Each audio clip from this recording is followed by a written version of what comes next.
ඊළඟ සෝතාපන්න වෙන්න භාවනාව කෙරුවොත් විතරයි පුළුවන්. බණ ඇහුවොත් විතරයි පුළුවන් කියලා තීරණය කරන්න බෑ. ආර්ය අෂ්ටාංගික මාර්ගයේ ක්‍රම 8ෙන්ම පුළුවන්. සම්මාදිට්ඨිය පාලක 1000ක් මණ්ඩල සම්මාදිට්ඨි ක්‍රම 1000ක් තියෙනවා කියලා බුදුහාමුදුරු දේශනා කරනවා. එතකොට එයාගේ ක්‍රමය එයාට සංසාරේ පුරුදු වෙච්ච ක්‍රමය මොකද්ද කියලා කවුරුත් දන්නේ නැහැ.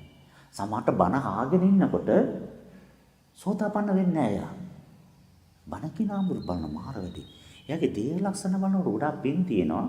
ගොඩාක් කර්ම කාරණා කියපේ සෝතාපන්න වෙන්න නම් ඕනේ මාර වැඩි. මේ මිනිස්සු නින්ද ගිල්ලවද? තේරුම් ගත්තේ නැද්ද බණ? අපරාධිනේ. මට තේරුම් ගන්න බැරි වුණානේ කියලා දුක් වෙනවා. හැබැයි රැහැට ගිහිල්ලා ඇතේ වැටලා කල්පනා කරනවා. මාර වැඩි මේ ලෝකේ අපි ප්‍රිය වුණොත් යමකට ඒ ප්‍රිය වෙච්ච දේ නැති වෙච්ච දවසකට දුක දැනෙනවා.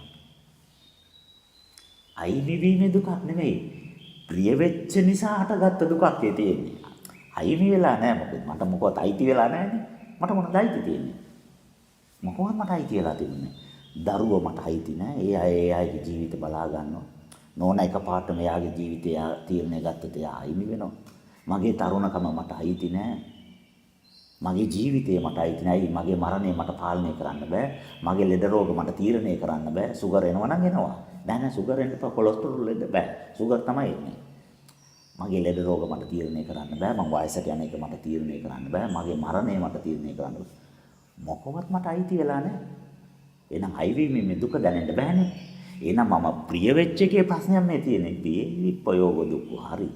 දැන් මේක නිදාගෙන කල්පනා කරනවා. නැකිట్లా බලනවලු. එතකොට මම මේ හැඳට ආසයි. කවුරු හරි කෙනෙක් මේක ගත්තොත් වෙන කෙනෙකුට මේක දුන්නොත් මාරවැඩි මට මාර දුකක් දැනෙනවානේ. හරි මේ සපත්තු දෙක ලස්සනයි. මේකට මං හරි ආසයි. නැති වුණොත් ඉවරටම ඉවරයි. මං හරියට කලබල වෙනවා.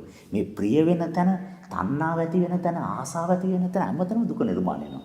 නිදාගෙන ඉන්නකොට තේරෙලා මාරවැඩි පැයක් විතර යනකොට සෝතාපන්න වෙනවා. ඇන්දේ. දැන් ඇයිලත් නෙමෙයි, පෙනිලත් නෙමෙයි, දැනිලත් නෙමෙයි. මොකද්ද වෙලා තියෙන්නේ? යෝනිසෝ මනසිකාරය. ඒක නැවත නැවත මනසින් මෙනෙහි කරලා, නැවත නැවත මනසින් සිහි කරලා, සජ්ජායනා කරලා, යෝනිසෝ මනසිකාර කරලා සෝතාපන්න වුණා.